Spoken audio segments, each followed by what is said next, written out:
నమస్తే, welcome to our channel. నేను మిషాల్ని. చాలామంది మహిళలకు పీసీఓడి అంటే వస్తూ ఉంటుంది. అసలు దాని లక్షణాలు ఎలా ఉంటాయి?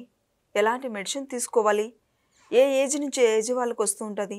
ఇలాంటివి డిస్కస్ చేసాము. స్టూడియోలో ఉన్నారు హోమియోపతి డాక్టర్ భరద్వాజ్ గారు ఉన్నారు. వారిని అడిగే విషయాలన్నీ తెలుసుకునే ప్రయత్నం చేద్దాం. నమస్తే డాక్టర్ గారు. నమస్తే అండి. పీసీఓడి అంటే ఏంటి? సో, మనం చాలామంది కామన్‌గా చెప్తూ ఉంటారు. పీసీఓడి అంటారు, పీసీఓఎస్ అంటారు.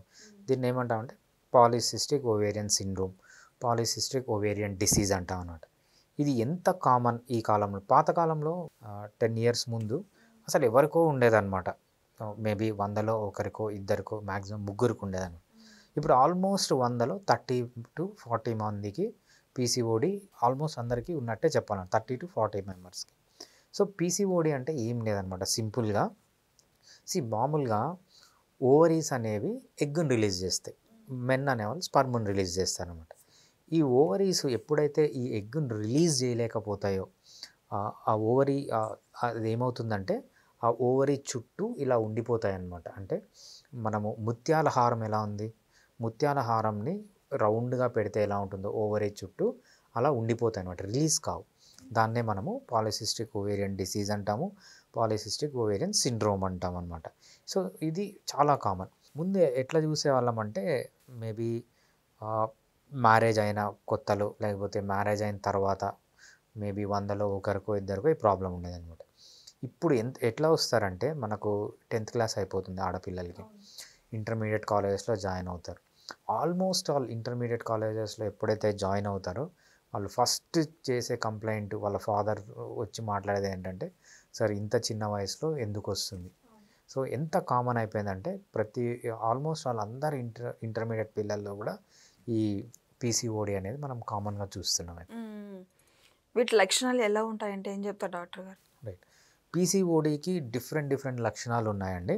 సో, మెయిన్ లక్షణాలు ఏంటంటే మనము ఎనోవిలేటరీ సైకిల్ అంటాం. ఎప్పుడైతే ఓవులేషన్ అనేది ఆగిపోతుందో వీళ్ళల్లో మెన్సెస్ పోస్ట్‌పోన్ కావడము, 3 నెలలకు ఒకసారి రావడము, 6 నెలలకు ఒకసారి రావడం, ఎమెనోరియా అంట, అసలు మెన్సెస్ రాకపోవడము, ఇది కామన్. దీంతో పాటు ఏంటంటే మెన్సెస్ వచ్చినప్పుడు కొద్దిగా పెయిన్ ఉండడం అనేది కామన్. వీళ్ళకి ఏంటంటే పెయిన్ ఉండదన్నమాట. సో, పెయిన్‌లెస్ మెన్సెస్ రావడము, 6 నెలలకు ఒకసారి రావడం, 3 నెలలకు ఒకసారి రావడం, అసలు కంప్లీట్‌గా యాబ్సెంట్ అవ్వడం, ఇది మెయిన్ సిమ్టమ్స్ మనము పీసీఓడిలో చూసేది. మెన్సెస్ రాకపోవడం, మెన్సెస్ డిలే కావడం, పెయిన్‌లెస్ మెన్సెస్ అనమాట. అంటే ఎగ్ రిలీజే కాదు. ఎగ్ రిలీజ్ కానప్పుడు ఈ ప్రాబ్లమ్స్ అన్నీ ఉంటాయి. దీంతో పాటు మనము చాలామందికి ఏం చూస్తామంటే సెకండరీ కాంప్లికేషన్స్ కూడా ఉంటాయి. మామూలుగా చిన్నపిల్లలు అంటే కొంచెం ఏజ్ పెరిగే వాళ్ళల్లో ఉంటాయి. ఏముంటాయంటే సో, ఒక్కొక్కసారి ఎక్కువ బ్లీడింగ్ కావడము, క్వాంటిటీ ఎక్కువ ఉండడము, లేకపోతే బ్లీడింగ్ అనేది చాలా రోజులు ఉండడము, లేకపోతే 2 మెన్స్ట్రువల్ సైకిల్స్ మధ్యలో స్పాటింగ్ అనేది చూడడము, బ్లడ్ అనేది రెడ్‌గా ఉంటుంది కొంతమందికి బాగా డార్క్‌గా ఉంటుంది, క్లాట్స్ రావడము, సివియర్ పెయిన్ ఉండడము. సో, ఇవన్నీ మనము కామన్‌గా చూస్తూ ఉంటామన్నమాట.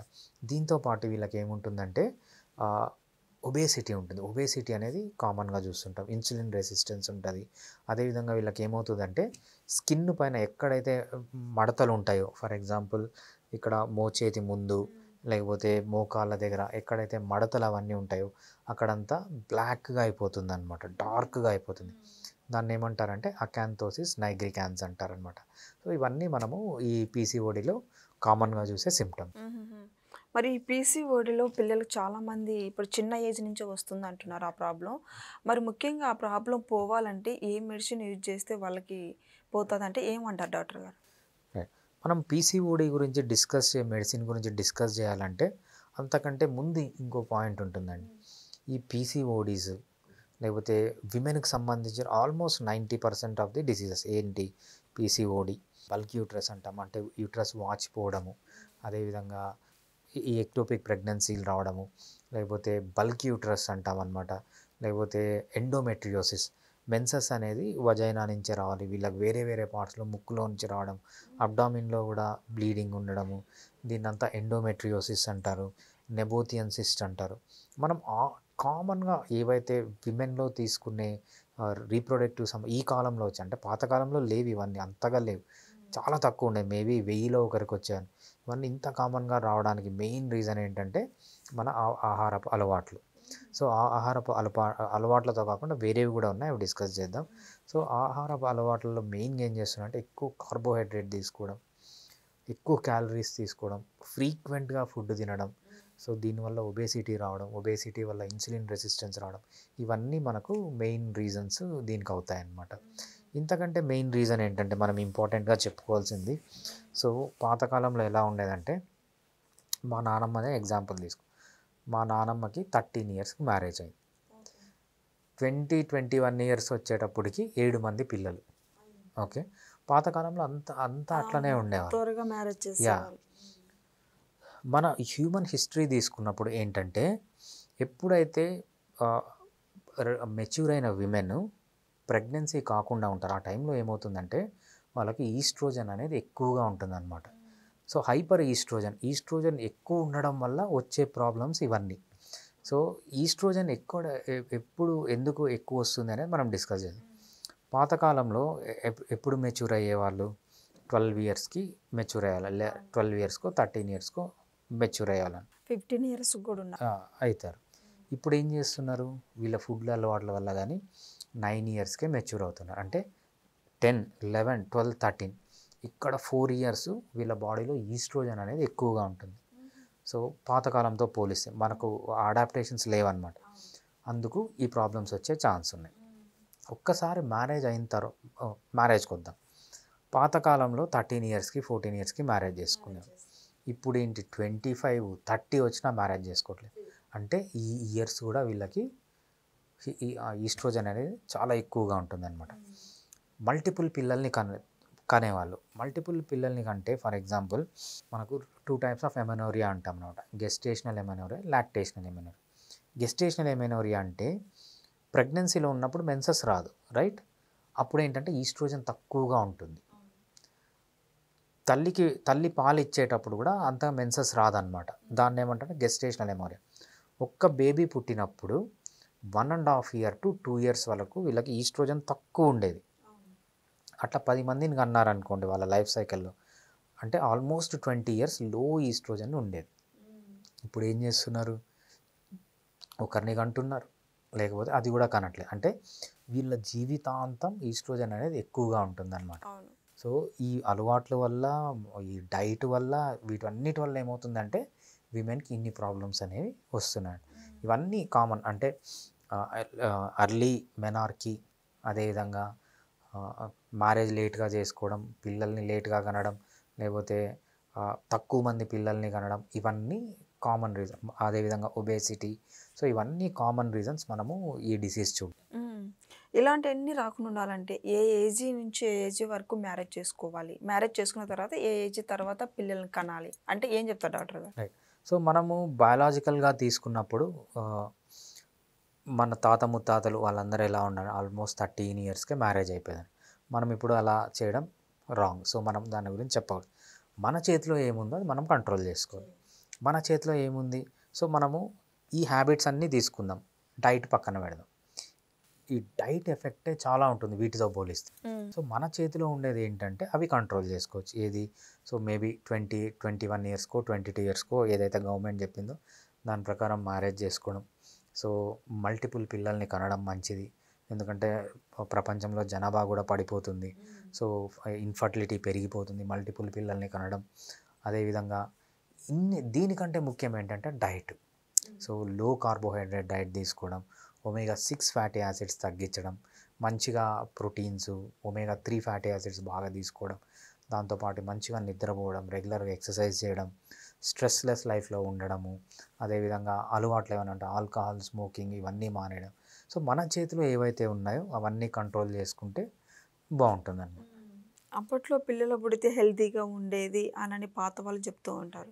సో ఇప్పుడు పిల్లలు పుడుతుంటే హెల్తీగా ఉండట్లేదు, స్ట్రాంగ్గా ఉండట్లేదు, ఎందుకంటే ఏం చెప్తారు డాక్టర్ గారు? అది చాలా కరెక్ట్ అండి. రీజన్ ఏంటంటే సో మనం ఒక 20-30 ఇయర్స్ ముందుకు వెళ్ళామనుకోండి, ఇన్ని ఐవీఎఫ్ సెంటర్లు లేవు, రైట్? ఇన్ని కెమికల్స్ లేవు, ఇన్ని కాస్మెటిక్స్ లేవు, ఇన్ని కెమికల్స్ లేవు.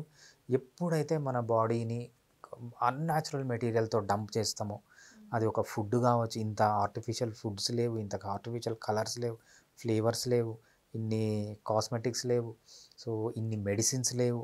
సో ఎప్పుడో రేర్గా మెడిసిన్స్ వాడేవాళ్ళు.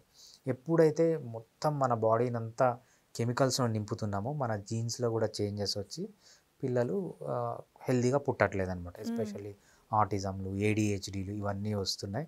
సో ఇవన్నీ ఏంటంటే మనం చేసుకున్నది. మనం ఎప్పుడైతే మన జీన్స్ని డిస్టర్బ్ చేస్తామో అప్పుడు ఎపిజెనెటిక్ చేంజెస్ అంటాం అనమాట. లేకపోతే సమ్టైమ్స్ జెనెటిక్ చేంజెస్ కూడా ఉండొచ్చు. ఈ జెనెటిక్ చేంజెస్, ఎపిజెనెటిక్ చేంజెస్ వల్లనే ఈ ప్రాబ్లమ్స్ అన్నీ వస్తున్నాయి. ఇప్పుడు ఏ ఏజ్ నుంచి పిల్లలు హెల్తీగా ఉంటారంటే ఏం చెప్తారు డాక్టర్ గారు? ఆ పిల్లల్ని కనేది ఎంత ఎర్లీగా కంటే అంత మంచిదన్నమాట. సో మనము అడ్వాన్స్డ్ ఏజ్ పెరిగే కొద్దీ స్పర్మ్లో కానీ ఎగ్లో కానీ క్వాలిటీ తగ్గిపోతుంది.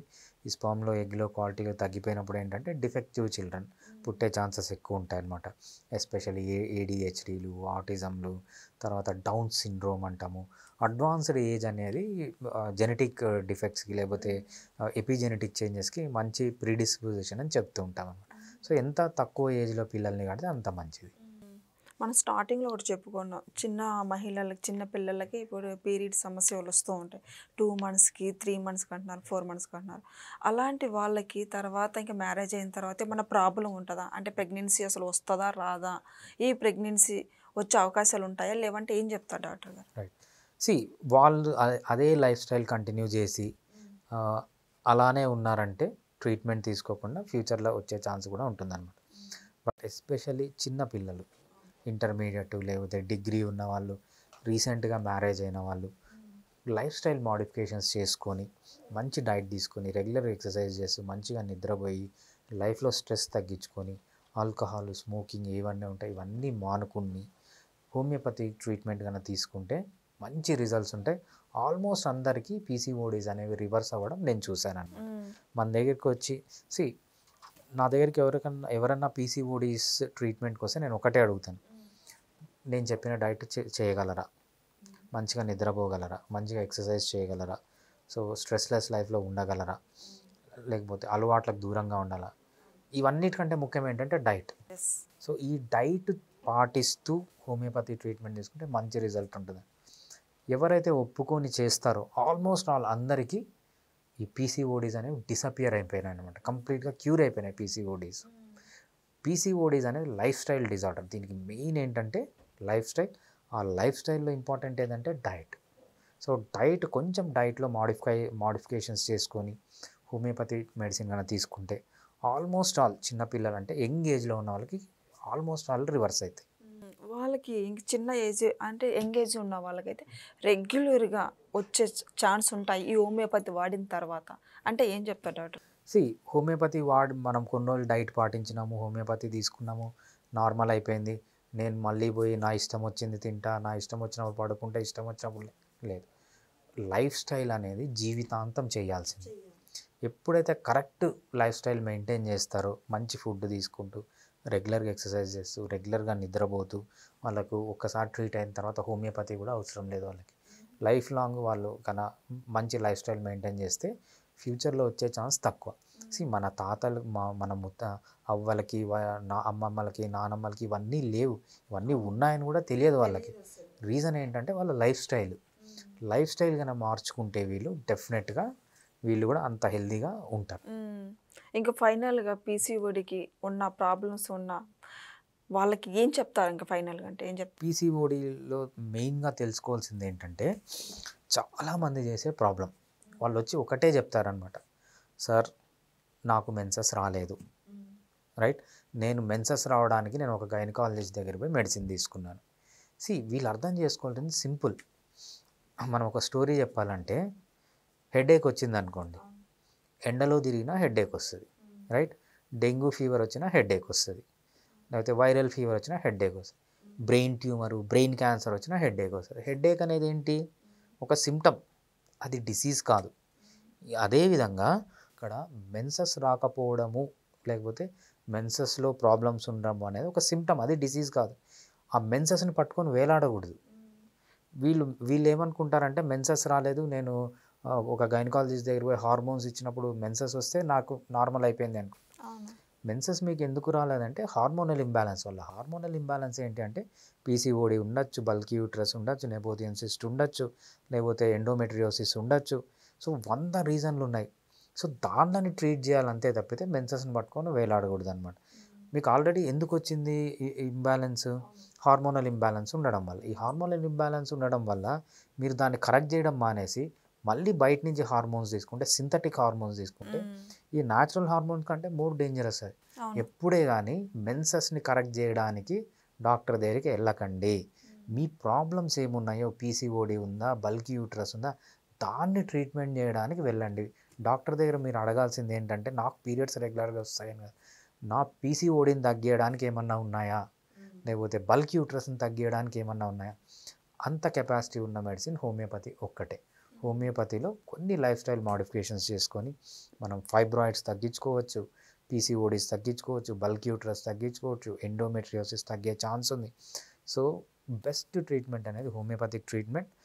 ఎప్పుడే కానీ ఆ మెన్సెస్ని పట్టుకొని వేలాడకండి. మెన్సెస్ అనేది ఇవన్నీ కరెక్ట్ అయినప్పుడు, మీకు పీసీఓడి నార్మల్ అయినప్పుడు, లేకపోతే బల్క్ యూట్రస్ నార్మల్ అయినప్పుడు, ఫైబ్రాయిడ్స్ నార్మల్ అయినప్పుడు, ఎండోమెట్రియోసిస్ నార్మల్ అయినప్పుడు మీకు మెన్సెస్ అనేది రెగ్యులేట్ అవుతుంది. అది కరెక్ట్గా ట్రీట్మెంట్ అనమాట. అంతే తప్పితే మెన్సెస్ ఇవన్నీ వదిలేసి మెన్సెస్ కరెక్ట్గా వస్తే చాలనుకొని ఈ హార్మోన్స్ తీసుకునే వాళ్ళు చాలామంది ఉన్నారు. అది చాలా తప్పు ట్రీట్మెంట్. దీనివల్ల ప్రాబ్లమ్స్ అనేవి 10 పెరుగుతున్నాయి తప్పితే సొల్యూషన్ అనేది ఉండదన్నమాట. ఈ మెడిసిన్స్ అనేది యంగ్ ఏజ్ వాళ్ళకి వస్తూ ఉంటుంది కదా, 3 మంత్స్కి ఒకసారి, 4 మంత్స్కి ఒకసారి రావడం వస్తుంది. సో వాళ్ళు మ్యారేజ్ అయిన తర్వాత కూడా అలాగే కంటిన్యూ అవుతుంటే, కొంతమంది టెస్టులు చేయించుకుంటే కూడా గర్భసంచిలో అంటే నీటి బుడకలు లాంటివి ఏర్పడుతుంటాయి అనని సమస్యలతో ఇబ్బంది పడుతూ ఉంటారు. దానికి పిల్లలు పుట్టే అవకాశం కూడా తక్కువ ఛాయిస్ ఉంటుందని చాలామంది ఇబ్బంది పడుతుంటారు. వీళ్ళకి ఎలాంటి ట్రీట్మెంట్ ఉంటుంది, ఎలాంటి మెడిసిన్ తీసుకోవాలంటే ఏం చెప్తారు డాక్టర్ గారు? రైట్. ఈ గర్భసంచిలో నీటి బుడగలు అంటేనే మనం చెప్పుకునే పీసీఓడి. సో దాన్ని నీటి బుడగలు అని ఎందుకంటారంటే గర్భసంచి పక్కన ఓవరీస్ అని ఉంటాయన్నమాట. ఆ ఓవరీస్ చుట్టూ ఏదైతే ఎగ్ రిలీజ్ కావాలో ఆ ఎగ్ రిలీజ్ కాకుండా ఆ ఎగ్స్ అనేవి చుట్టూ అలానే ఉండిపోతాయి. అవి ఎలా కనిపిస్తాయంటే నీటి బుడగల్లాగా కనిపిస్తాయి అన్నమాట. దాన్ని ఏమంటామంటే పర్ల్ చైన్ అంటాం అన్నమాట. ముత్యాల హారం ఎలా ఉంటుంది, ముత్యం ఉంటుంది, మళ్ళీ కొంచెం స్పేస్ ఉంటుంది, అట్లా ఓవరీ చుట్టూ ముత్యాలలాగా వస్తుంది అనమాట. దాన్నే మనము నీటి బుడగలు అంటాం. సో ఈ నీటి బుడగలు లేకపోతే పీసీఓడి, పీసీఓఎస్ బెస్ట్ ట్రీట్మెంట్ ఏంటంటే లైఫ్ స్టైల్ మోడిఫికేషన్స్ చేసుకొని హోమియోపతి ట్రీట్మెంట్ తీసుకోవడం బెస్ట్. మీరు ఎప్పుడైతే మెన్సెస్ని పట్టుకొని మెన్సెస్ సరిగా రావట్లేదు, 3 నెలలకు వస్తుంది, 6 నెలలకు వస్తుంది, ఆ మెన్సెస్ని కరెక్ట్ చేసుకునే దానికోసం అని హార్మోన్స్ తీసుకుంటే ఈ ప్రాబ్లమ్స్ అన్నీ ఎక్కువ అవుతాయి తప్ప తక్కువ కావన్నమాట. ఫస్ట్ వీళ్ళు వదిలేయాల్సింది మెన్సెస్ అనే దాన్ని మైండ్లోంచి తీసేయాలి. Menses is not the disease. మీరు ఈ డిసీజెస్ అన్నీ కరెక్ట్ చేసుకుంటే ఫైబ్రాయిడ్స్ కానీ, బల్కీ యూట్రస్ కానీ, మీరు అన్నట్టు నీటి బుడగలు కానీ, లేకపోతే పీసీఓడి, పీసీఓఎస్ కానీ, ఎండోమెట్రియోసిస్ కానీ, ఇవన్నీ కరెక్ట్ చేసిన తరువాత మెన్సెస్ అనేది రెగ్యులేట్ కావాలి. అది కరెక్ట్ ట్రీట్మెంట్.